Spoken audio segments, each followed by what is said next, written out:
एक गांव था। वहां एक औरत रहा करती थी जो अपना जीवन चलाने के लिए कच्चा बादाम बेचा करती थी। कच्चा बादाम ले लो, कच्चा बादाम, कच्चा बादाम ले लो, कच्चा बादाम। अरे ये बादाम खाओगे तो सारे बादाम भूल जाओगे। ले लो ले लो, कच्चा बादाम ले लो, कच्चा बादाम। सुनो आंटी, 10 का बादाम मुझे दे दो।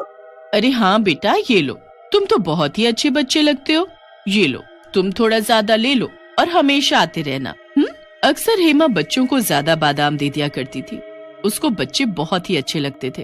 अरे रुको बादाम वाली, मुझे भी बादाम दे दो। हाँ तो भैया, मैं कहाँ भाग रही हूँ।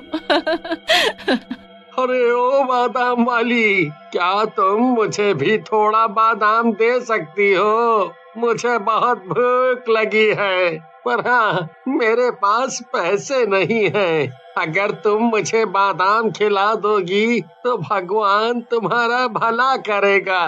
आप परेशान ना हो, मेरे बादाम से अगर किसी का पेट भरता है तो ये तो मेरे लिए खुशी की बात है। लीजिए, आप ये बादाम खा लीजिए। हेमा रोज अपने घर से शहर जाती थी और रास्ते में कच्चा बादाम बेचते हुए जाती थी। उसके पास एक बड़ा सा टोकरा भी था जिसके अंदर बहुत ढेर सारा बादाम लेकर जाया करती थी। भाई साहब, जरा मेरा टोकरा उठाने में मदद कीजिए, तो बादाम ज्यादा हो जाते हैं तो उठा ही नहीं पाती हूँ। टोकरा उठाते हुए हेमा धन्यवाद कहकर चली जाती है। कच्चा बादाम ले लो, कच्चा बादाम, कच्चा बादाम ले लो, कच्चा बादाम। अरे हेमा, तू आ गई? चल अब बादाम दे दे, कब से इंतजार कर रहे थे। हाँ मुझे भी दे दे, पता नहीं तेरे बादाम हम ना खाएं तो मजा ही नहीं आता है। अब तो आदत सी हो गई है। हाँ तू बता कि तेरे बादाम इतने मीठे कैसे होते हैं, कहाँ से लाती है ये तो बता। हाँ हाँ बोल, हम किसी और का बादाम लेते हैं तो वो या तो खराब निकल जाता है या तो बेस्वाद होते। बस आप लोगों का प्यार है। ये बात एक लड़का सुन रहा होता है। वो रोज नोटिस करता है हेमा को।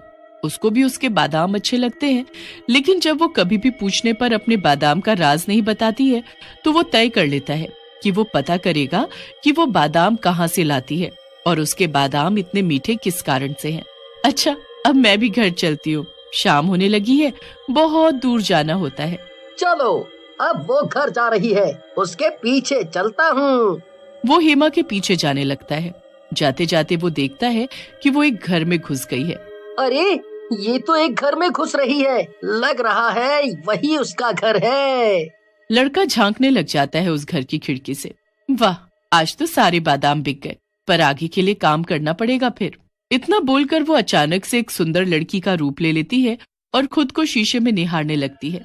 लो, हो गई मैं तैयार। हाय, नजर ना लगे मुझे किसी की, कितनी सुंदर हूँ मैं। अब जरा चलूं शिकार करने। अरे बाप रे, अरे बाप रे, ये क्या आफत है। ये इसने कैसे किया और अब ये क्या करने वाली है। लग रहा है घर से बाहर निकल रही है। मैं छुप जाता हूँ। फिर वो उसका पीछा करने लगता है और देखता है कि वो कार रुकवा रही है। क्या आप मुझे थोड़ी दूर छोड़ देंगे, मैं यहाँ फंस गई हूँ।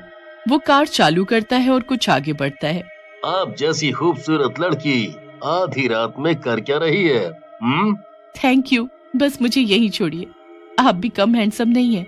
अच्छा बताइए, आप बादाम खाएंगे? जी जरूर, अगर कोई खूबसूरत लड़की बादाम खिलाए तो ऐसा कौन बेवकूफ होगा जो मना कर देगा। तभी वो देखता है कि वो उसको मारकर उसकी लाश लेकर निकलती है कार से और घर की तरफ लेकर आती है। अरे मोरी मैया, इसने तो उसे मार दिया, पर अब ये क्या करती है ये भी देख लूं, तब ना जाकर लोगों को बोलूंगा ये बादाम वाली जिसको हम भोली औरत समझते थे वो कैसी है। इतना बोलकर वो लड़का फिर से हेमा के घर के बाहर वाली खिड़की पर झांकने लगता है। अब मेरे बादाम कल तक तैयार हो जाएंगे, फिर मैं इस कच्चे बादाम को बेच दूंगी। कच्चा बादाम ले लो, कच्चा बादाम, कच्चा बादाम ले लो, कच्चा बादाम। चलो अब यहाँ से निकलता हूँ और लोगों को बताता हूँ इस डायन के बारे में। तभी उसका फोन गिर जाता है जिसकी आवाज हेमा को सुनाई देती है। कौन है वहाँ पर? आग, आग, वरना ये तो तुझे भी मारकर अपने बादाम को सींच देगी। जल्दी भाग, गलत ही मैंने सोचा इसका राज जानने का। चुपचाप बादाम खाने से मेरा क्या बिगड़ जाता, अब तो जान पर बन आई है। अब क्या करूँगा मैं? हे प्रभु, प्रभु बचाए रखना, तभी हेमा उसको पकड़ते हुए भयानक चुड़ैल का रूप ले लेती है। मेरा राज जानकर कहाँ जा रहा है? मैं अपना राज जानने वाले को कभी नहीं छोड़ती हूँ। मुझे मुझे मुझे माफ कर दो। मैं ये बात किसी को नहीं बताऊंगा, पर मुझे जाने दो। मुझे माफ कर दो। मुझे मार कर तुम्हें क्या मिलेगा? मैं तो ऐसे ही आ गया था। मुझे नहीं पता था तुम क्यों करती हो ऐसा। चल तुझे मैं बताती हूँ, क्योंकि आज तेरा आखिरी दिन है, तो तेरी आखिरी इच्छा समझकर मैं तुझे एक बार बता देती हूँ। वो उसे घसीटते हुए जंगल की तरफ लेकर जाती है। मैं एक घरेलू महिला थी और अपने पति के साथ सुख से रहती थी, पर लोगों को किसी की खुशी बर्दाश्त नहीं होती है ना। मेरा पति कच्चा बादाम बेचा करता था, पर जो दूसरे व्यापारी थे उनका मेरे पति की वजह से बहुत नुकसान हो रहा था, तो उन लोगों ने मेरे पति को मारकर इसी बाग में दफना दिया और बादाम का पौधा लगा दिया। मैंने ये सब देख लिया और मैं ये सब झेल ही नहीं पाई, जिसकी वजह से मैंने भी खुदकुशी कर ली। पर जब मैं जागी तो मैं एक चुड़ैल बन चुकी थी।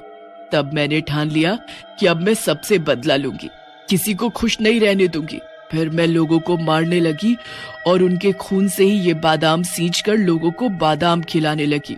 फिर वो चुड़ैल उसे एक तहखाने में बंद कर देती है। वो लड़का रोता चिल्लाता रहता है, पर चुड़ैल उसकी एक नहीं सुनती। फिर अगले दिन चुड़ैल उसे अपना शिकार बनाने के लिए तहखाने में जाती है। तुझे मारना ही होगा, क्योंकि अगर तू नहीं मरा तो लोग मुझे मार देंगे। तुम तो इतनी शक्तिशाली हो।